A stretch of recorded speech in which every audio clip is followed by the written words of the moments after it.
Willow is a journalist, essayist, and multimedia artist born and raised in Houston, Texas. She has contributed reporting to the digital magazines Core Space and Vocal Lady. And her essays have appeared in the literary journal Fourth Genre and the anthologies From All Corners and Mosaics, a collection of independent women. Willow's interest in communicating ideas across artistic disciplines and her desire to understand and build socially just networks and systems within communities led her to the field of social practice art. In 2018, she was awarded the City of Houston's Support for Artists and Creative Individuals grant for a cross-disciplinary project proposal that focused on Houston's Freedmanstown, out of which she developed the photography exhibition, the Fourth Ward Photo Parlor. Curry and her collaborating artist, Tiffany Smith, were selected for the inaugural cohort of We Women Artists for the exhibit, which will debut in Houston in 2020 and tour nationally with other We Women projects. Without further ado, I am pleased to bring forward to you for the reading of an astonishing story, and you will find it to be that, Willow Curry. Thank you all for being here. I really appreciate it. And this essay is really close to my heart.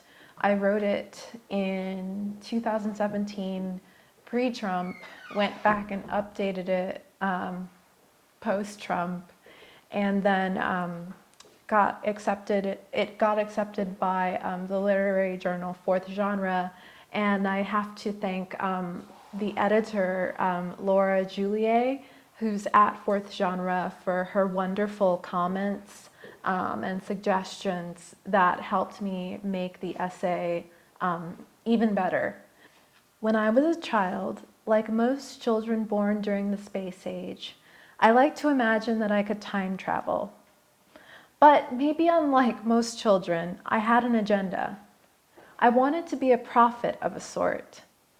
I conjured up elaborate scenarios in which I gave some odd pre-industrial person a guided tour of the wonders of the modern world. I would show off our televisions as proudly as if I had invented them, and patiently convince them that those weren't real people stuck inside the box. Or they would ride in the car with me, incredulous as we picked up speeds faster than their chariots and carriages could ever attain. When I got a little older, I only had one fantasy: to free slaves, or to go back and tell them they would be free. My mother and father, born in the segregated North and South respectively, had no intention of raising a black child naive about the history of her people.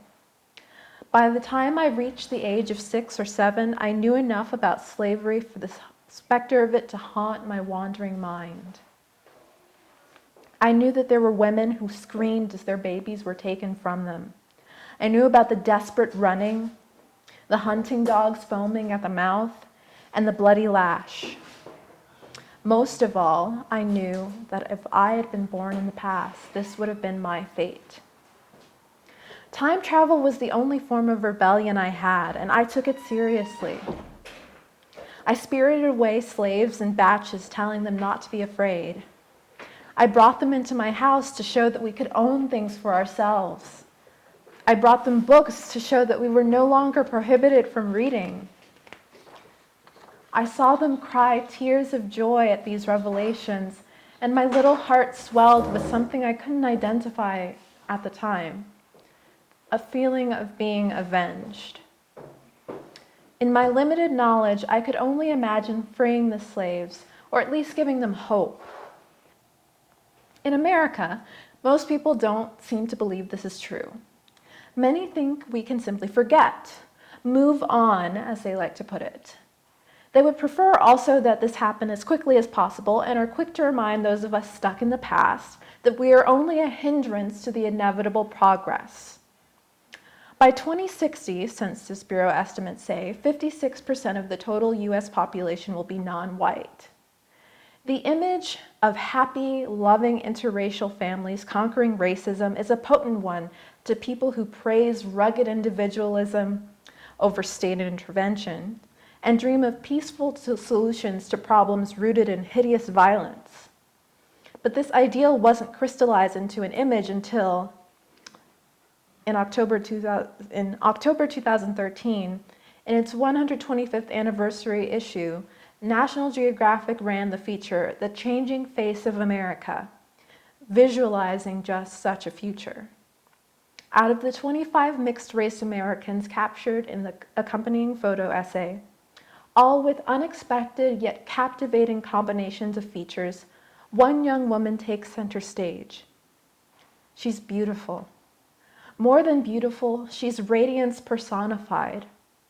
Her soft, rich blonde curls are pulled away from her face. Her skin is a smooth honey brown, but it is her eyes that are most striking.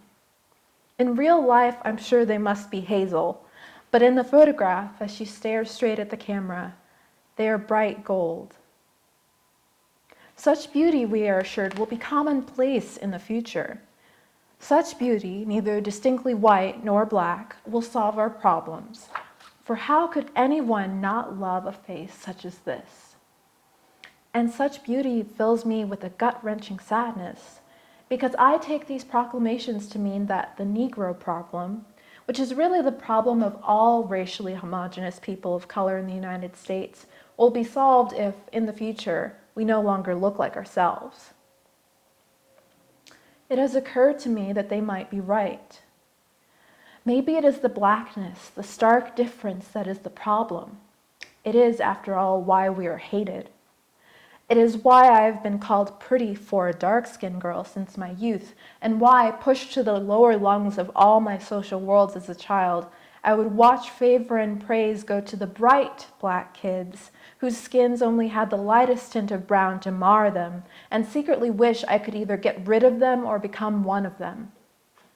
The century-old remains of black convict laborers in the area of what used to be the Imperial Sugar Plantation have been excavated over 2 months, a surprise discovery when a local school district broke ground on the site of what was supposed to be a new high school campus. I know that this is just a fraction of the sorrows that are buried beneath layers of American soil.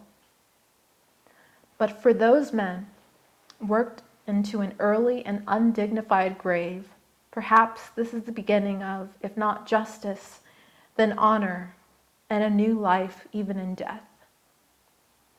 The unearthing and its far-reaching implications remind me of a passage in the essay My Grandmother's Choice, from Amy Tan's memoir, The Opposite of Fate.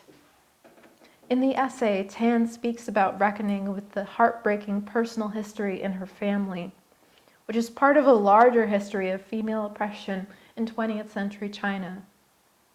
She imagines journeying into the past with her grandmother, who took her own life due to the desperate conditions of her ostensibly privileged yet tightly shackled life. Together we come upon a tomb of memories, Tan writes. We open it and release what has been buried for too long. The terrible despair, the destructive rage. We hurt, we grieve, we cry. And then we see what remains, the hopes, broken to bits, but still there. The hope. After the reckoning in which every terrible secret is brought into the light, a fresh start, a new foundation, all encompassed in long buried, forgotten hopes, can be imagined. So let us beat swords into shovels and start digging. Thank you.